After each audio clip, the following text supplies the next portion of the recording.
Olá, bem-vindos ao meu canal. E hoje eu vou trazer a minha visão sobre o livro Gestão da Emoção, de Augusto Cury, Crescendo com a Crise. Ao ler outros livros do autor, nota-se que ele fala muito sobre gerenciamento da emoção, mas ele apenas dá dicas. E ao ler esse livro, ele dá o passo a passo de como aplicar. Ele tem por objetivo fazer conhecer sobre o planeta emoção e fazer parte do pequeno grupo de anormais da sociedade. E ele classifica esses anormais como sendo serenos, calmos, líderes de si mesmo. E afirma que normalmente as pessoas são estressadas e ansiosas. E o terceiro objetivo desse livro também é expandir o Homo sapiens em 15 áreas, que eu vou deixar no meu Instagram.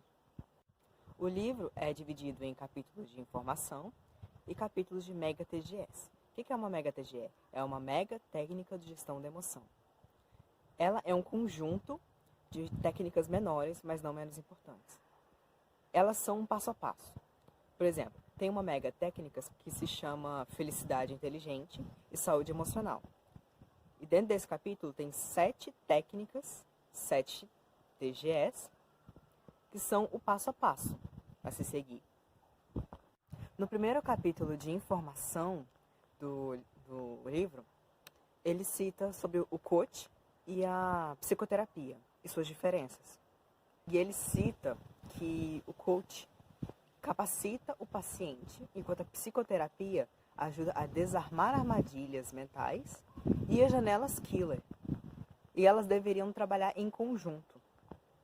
Um dos capítulos é só voltado para o coach no Império Romano. E ele explica que o Império Romano passou mais tempo na soberania do que qualquer outro, porque eles se preparavam para a guerra em tempos de paz. Era uma época tranquila, sem conflitos, e eles continuavam treinando soldados, continuavam melhorando o intelecto dos seus pensadores. E, se não me engano, pelo que eu entendi nesse livro, foi o Império que dominava os povos e permitia que eles continuassem com sua cultura. Ainda nessa ideia de coach, ele fala sobre Sócrates, que foi um coach na época dele. Ele foi um especialista na arte de perguntar. Ele incitava os discípulos a pensar, perguntar, a ter consciência crítica e não ser meramente consumidores de conteúdo. Falando em Sócrates, Augusto Cury, em qualquer livro, lê-se que as escolas não estão aptas a formar pensadores. Elas estão aptas a formar repetidores de ideias. E ele simplesmente fala isso. E nesse livro, ele explica o porquê dele acreditar nisso. Ele fala sobre os 3 tipos de pensamento, que é o dialético, o lógico, o antidialético, que é o criativo, e o terceiro tipo, ele é inconsciente, é o pensamento essencial. Ele explica que as escolas estão muito baseadas no pensamento lógico. Mas ela deveria ser praticada junto com o antidialético, que é o imaginário. Porque está muito focada nas coisas cognitivas, que permitem saber mais.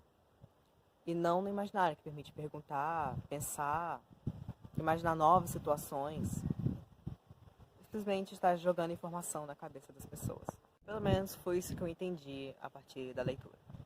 Uma coisa que eu achei muito interessante nesse livro é que nos outros que eu tinha lido, ele falava sobre desarmar janelas killer, reeditar janelas para fazer janelas light. Mas ele nunca explicou como fazer, mas nesse livro ele explica.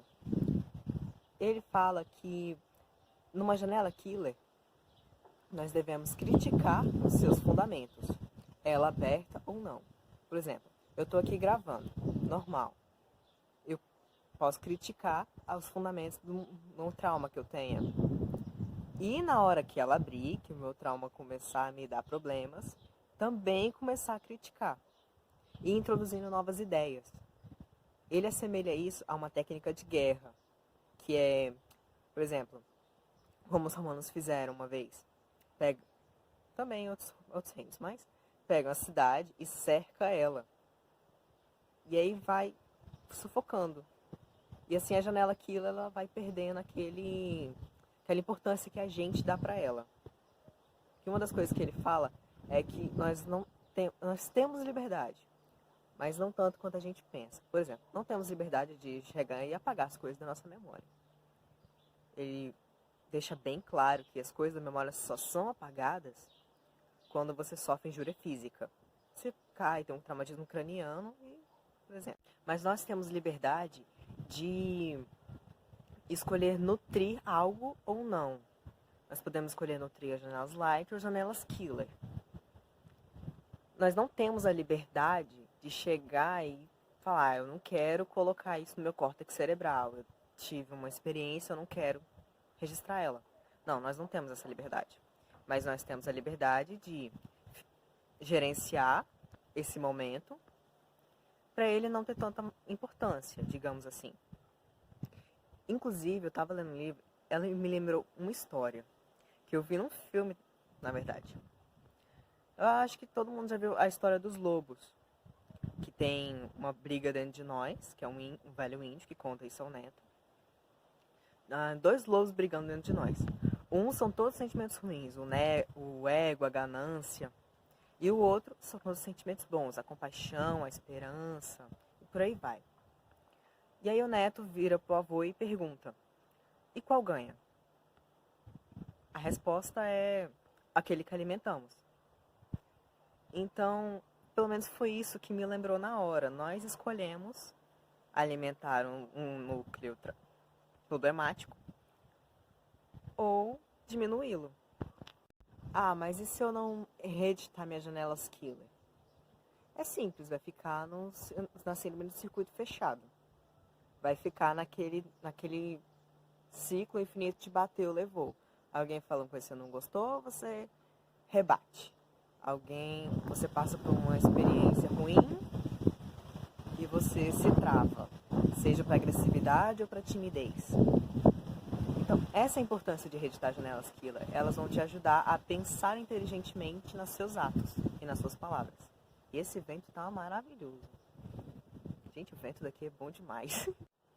Nesse livro, como nos outros, eu não vi um capítulo voltado ao mestre dos mestres. Mas uma das técnicas de gestão da emoção fala sobre o perdão e o auto-perdão. E essa técnica, ele usa o exemplo de Cristo. Ele fala que há mais de 2000 anos, o corpo na madeira, ele teve a capacidade de pensar e perdoar os inimigos, pedir ao Pai para perdoá-los. Depois de ter sofrido um maltrato desumano, humilhante, algo que levaria um ser humano a lutar, a querer sair de lá, a responder com agressividade. E ele simplesmente se gerenciou e pediu perdão ao Pai por os seus inimigos. Gente, isso é forte demais. Eu vou parando o vídeo por aqui, porque se eu continuar falando desse livro vai dar muito tempo. É um livro ótimo, só o que eu falei nesse vídeo não é nem um terço dele, dá pra aprender muita coisa.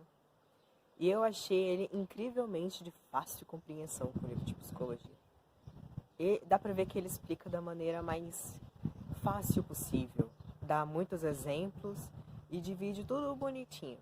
Eu amei esse livro, é sério. Eu recomendo a leitura, releitura, releitura. É um livro muito bom. E então é isso, eu vou ficando por aqui. Não sei quando esse vídeo sairá, eu estou gravando no meio da quarentena. E aproveitando esse lugar, porque eu provavelmente não vou gravar o vídeo nesse lugar de novo. Futuramente eu explico melhor isso. Então, tchau.